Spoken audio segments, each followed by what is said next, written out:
Hello fellas. Welcome back to Top 5 Choices. This is Haley from Top 5 Choices, and I hope you all are doing good. In today's video, I am going to do a detailed review and pick the top 5 best camera for videography, 2022. After doing proper researches, we came to the conclusion that meets the best in terms of overall. Kindly leave a like if you find this helpful, and I'd appreciate if you subscribe to my channel and turn on post notifications if you haven't. We will be also providing affiliates link to purchase from Amazon.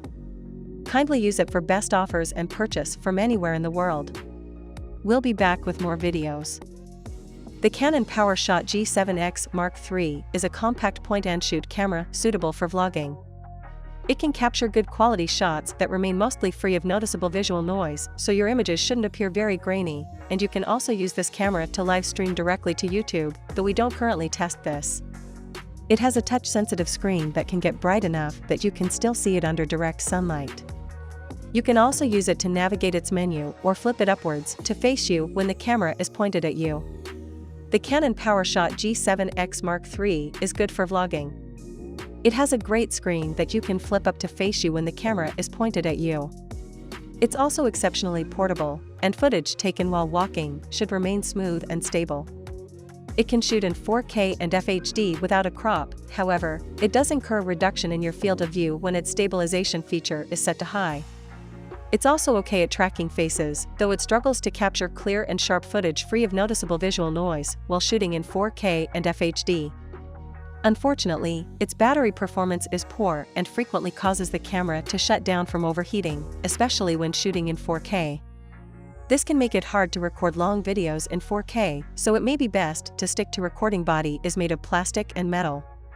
While its top plate is made of hard plastic, its body is covered by rubberized plastic. Fujifilm's X-S10 is a 26MP interchangeable lens camera that shoots high-quality 4K video and comes with a deep grip and a different, though excellent, control scheme than most other Fujifilm cameras. The company describes the X-S10 as a cross between the company's X-T30 and the X-H1 cameras. You get the guts from the former and the design and in-body image stabilization feature, in a new miniaturized form, from the latter.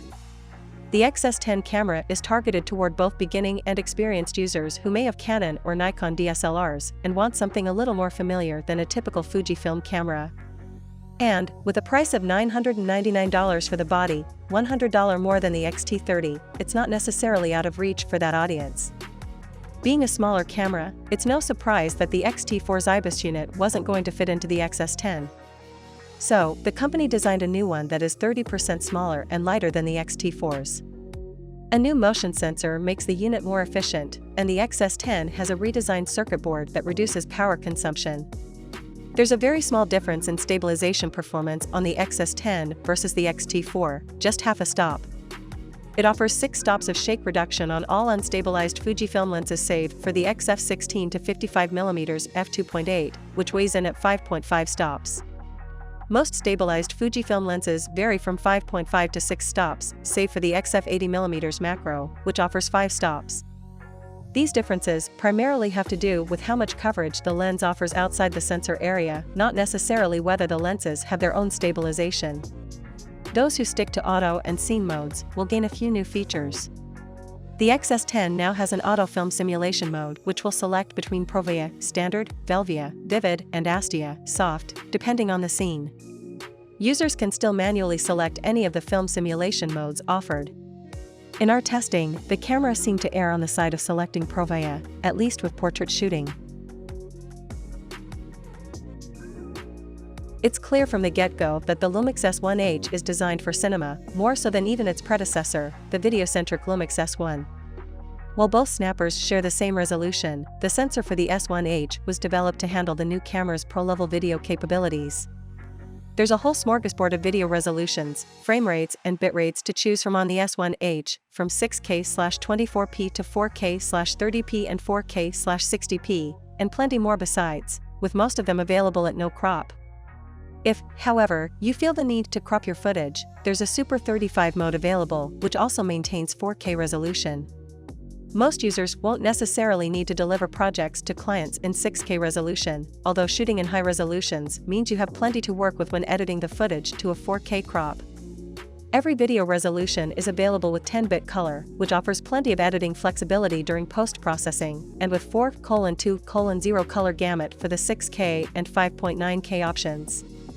However, if you need a touch more chroma information, then you will need to shoot in 4K that records in 10-bit 4:2:2 color.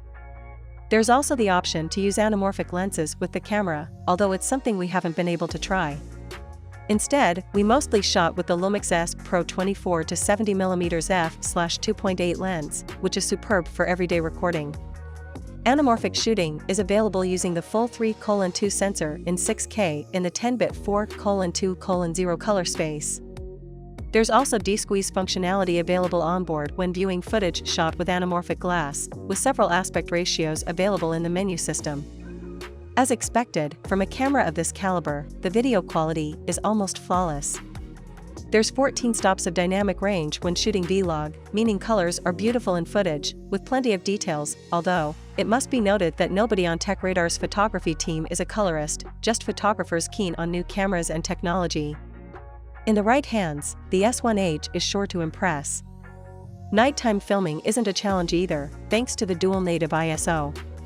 Videos shot at ISO 12,800 and 25,600 had acceptable levels of noise, while details in shadows or areas of darkness were also quite remarkable.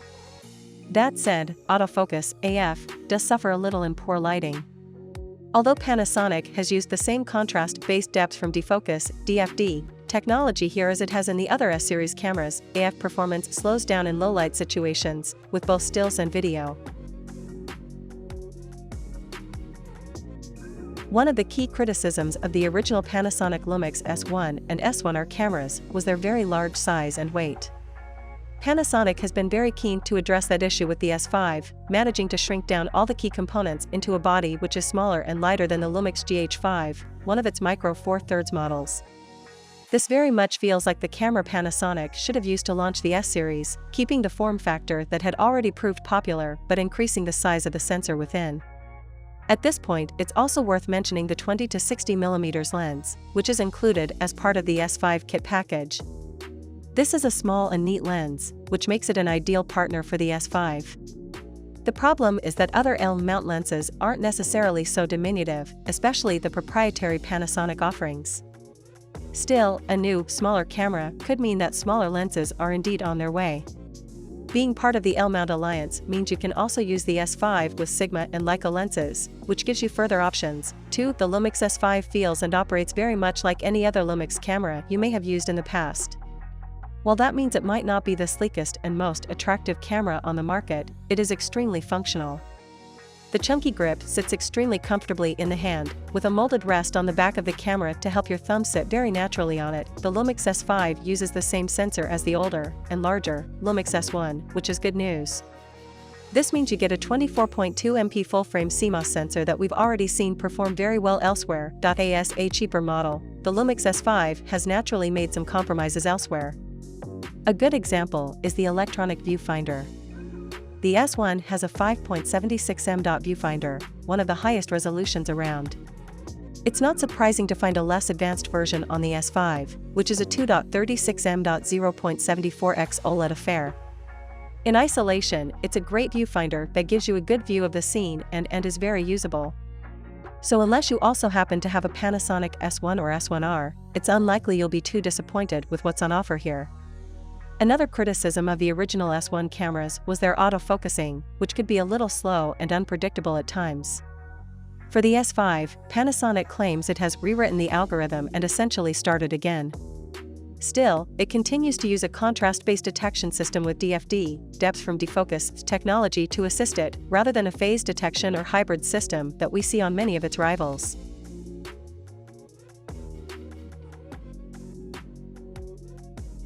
The Fujinon XF 14mm f2.8R is the fifth lens for Fujifilm's nascent X system of mirrorless cameras. It's a premium wide-angle prime, with a focal length specifically chosen to match the full, 21mm equivalent, field of view of the X Pro One's optical viewfinder at its wider 0.37x setting. This makes it a rather unusual beast, as one of only a few genuinely wide primes purpose-built for APS-C cameras. In terms of design and price point, it's most comparable to the Pentax SMC DA 15mm f4 EDAL Limited and the Olympus M. Zuiko Digital ED 12mm 1:2 for micro 4/3, though in the lens name indicates that, like the other XF primes to date, the 14mm has a dedicated ring to control the aperture. This runs from f2.8 to f22, with click stops at 1/3 stop intervals, and has a position for automatic aperture control from the camera. It also features a manual focus ring with distance and depth of field scales, and hard end stops at each end of its range. This is a welcome contrast to the continuously rotating focus-by-wire rings used on the other lenses. Manual focus is engaged simply by pulling the ring back towards the camera body.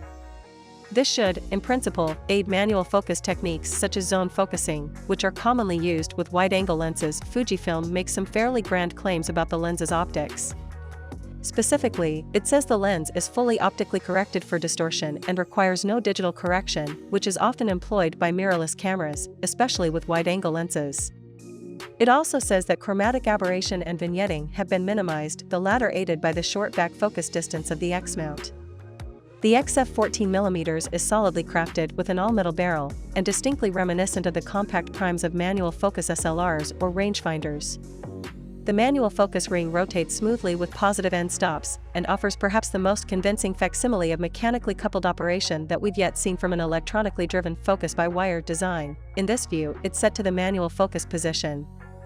The aperture ring is a different story, though. On our sample, the click stops are distinctly loose, similar to the 35mm f1.4.